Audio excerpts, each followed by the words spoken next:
Halibut bite, and it hurts like hell when they bite. Hey everyone, John Stenstrom here from Cast and Spear, where it's my goal to hopefully inspire you to catch your own food. Come with me as we go to Prep Kitchen Essentials over in Seal Beach and learn how to hunt a halibut. So we're going to be meeting up with my buddy Brad from the OC Spearos, and he's going to give us some tips and tricks on how to spearfish for halibut. So let's get started. And I'll preface this by saying that I learned all of this from guys in the club, but then also the Neptunes, they provided me with what's called their fish sheet. I got the fish sheet on halibut, which is, those guys have been around for decades and there's some good information in there. I've been told, and I have found in practice, that it is almost pointless to look for halibut outside of a Grunion run. People find them, they'll find them, but typically you'll notice outside of a Grunion run, they're finding them in stabbing them with a knife because they're not actually hunting them with the short gun or anything like that. So it's like, oh wow, there's one, I'm gonna take it, and they get it and take it home. But when you're actually hunting them, really look for a Grunion run. You can go online and just type in Southern California Grunion run schedule, and they run on the full moon and on the new moon. The run time is at peak high tide or peak low tide. So instead of doing all that legwork to try to figure it out, there's plenty of websites that will tell you when they're gonna run, and they run like clockwork. So if it says they're gonna run Monday at 10 p.m., they'll show up on Monday at 10 p.m. However, they will show up to whatever beach they want to. So it's not like you can go into any random spot in Southern California and you're gonna be surrounded with Grunion. Last night, Ryan and I dove. There's a Grunion run last night. There's one, and then it lasts for 3 more nights. So tonight, tomorrow, and the next day will be the full Grunion run. We saw. Tonight is super moon, the brightest moon of the year, and that affects them too. That does, yeah. That affects the halibut. The moon and the tides really affect the halibut, and it's because it's moving their food source around. So where I have always seen halibut is anywhere from 3 to 4 feet deep to 8 inches deep in the water. Sometimes I'll go out to 10 feet deep and look around, but I've never really seen anything there. I see them in the much shallower water. The reason being, and the only thing that I can deduce out of it, is if you imagine that they're there for Grunion. The Grunion, does anybody know why the Grunion run? So they're all swimming towards the shore, and they're all hitting the edge of that water, and they're accumulating on top of each other. So when they're further away from shore, they're more spread out and dispersed. When they get close to shore, they're now piled up on top of each other. The halibut have this really dense food source that they can hide and jump up and just grab food at will. So you want to stay in that shallower water during the Grunion run. Where do you look? You want to look near structure. So if there's rocks or something like that, you want to look in the sand and the near vicinity around rocks, or in the very shallow waters along the length of the sand of the beach. In that shallow water, you'll notice that the waves will create sort of their own waves of sand underneath, where you'll have a high point and a low point.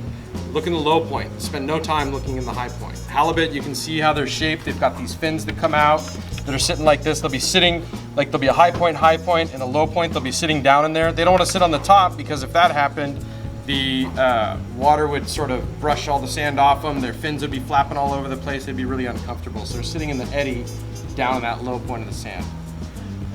Once you've found them, make sure that they have a 22-inch size limit. Make sure on your gun or whatever it is that you're hunting with, you've got some sort of gauge to know what that size is. They'll give you a couple seconds most of the time, where you can kind of come up and just real gently, don't act like a hunter, don't act like you're super excited and want to kill it, because they'll know.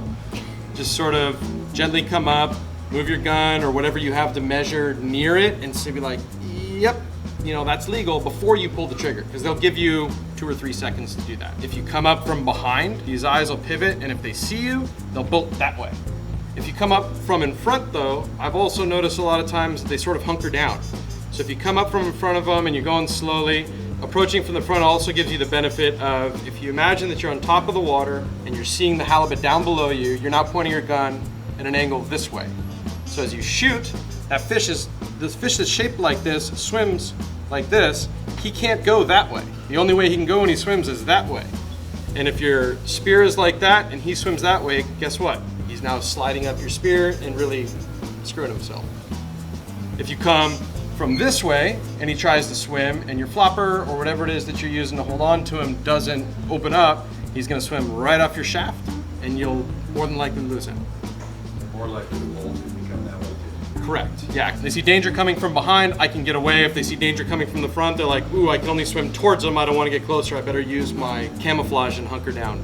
If you either spook them or shoot them and they tear off, don't be too worried. I mean, yeah, it sucks, but they're not gonna go far. They'll maybe go 10, 15, 20 feet away is all. They'll give one quick burst, and also the way that they're shaped, again, they're swimming like this. They don't swim like this like a fish, where a regular fish swims like that. He can turn right, he can turn left real easily. These guys get their propulsion like that, so turning right, turning left is really difficult for them, so they'll swim straight away.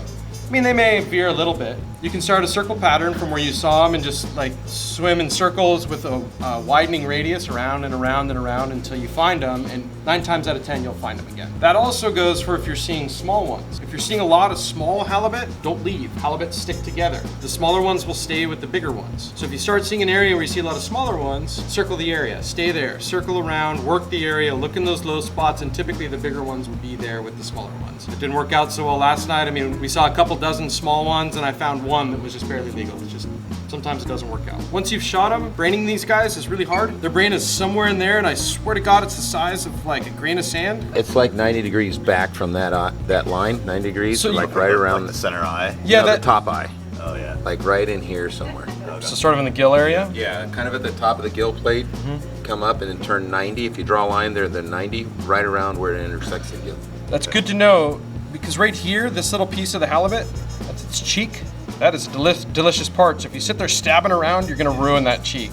We can take Ryan's advice and try to come up a little bit further here. Typically what I'll do to dispatch them is I'll cut their gill latch, and they bleed out real quickly. So when you cut the gill latch and there's that main artery opens up, their blood pressure is gonna drop immediately, and they're gonna be out. They're gonna be not happy. They bite, halibut bite, and it hurts like hell when they bite. I don't know if you guys have ever seen, but they've got these big teeth. Yeah, so look at these like fangy teeth sort of things. Pretty fangy. Yeah, so I got bit once. I strung the fish before I killed it, thinking, it'll die. No, it bit me.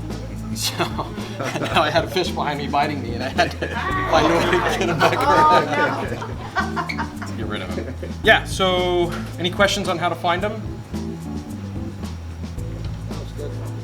Full moon, new moon, Grunion run. Say again? Full moon, new moon, Grunion run. So Shallow. yeah, actually you don't even have to worry so much about the full moon or the new moon. If you just look up the Grunion run, it'll be on a full or a new moon. So yeah. Can you only find them with the Grunion? No. They are around. What I'm just saying is, if you It's a want, good indicator. if you are short on time and you're not someone who can dive every day of the week or even dive a lot, and your time is limited, you're really going to want to focus on the time you have the best chance for it. So your very best chance is finding the Grunion. Yeah, even simpler and stupider. Moms like to take their kids to go and find Grunion, and when those kids are flinging Grunion around in their hands, they take pictures and put them on Facebook. So you can go on Facebook to moms that you know that take their kids out and just say where they found them the night before. And the Grunion will typically stay in a general area. So once you've got that, that's a little bit of a secret way to find some intel on where they're gonna show up. Because no halibut diver is gonna tell you where they're finding the Grunion. Only the moms with Facebook will tell you where to find the Grunion. How deep do they go?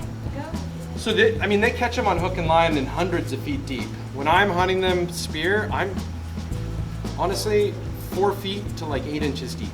Like really in there, right behind the surf line.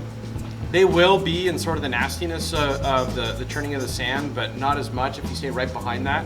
Not only that, that's where the corbina are also, the little like long, slender whitefish that are really good eating. So if you're staying in that area and you're not finding halibut, you can always grab a couple corbina, and they're really delicious to eat as well. When you're not, in my limited experience, but I've found a few halibut, not during the Grunion run where you're coming into the shallows, along the reef areas, they're kind of in the nooks or the valleys between the reefs. So they're stalking. They're just waiting in the sand because they need the sand. And so you look for clean sand adjacent to a low reef, and they're waiting for some small fish to come down off that reef. And like if this is the reef structure, they're right here, just sitting here like that. So swim around that area looking at the sand, and you can see unusual shapes. Usually you'll see like the scallop of the tail, or the edge of the fin line, Eyes. or the two eyes popping out. So Yeah, this guy has been, he's been dead a little while, but when they're alive, their eyes bulge, sort of like Kermit the Frogs. yeah.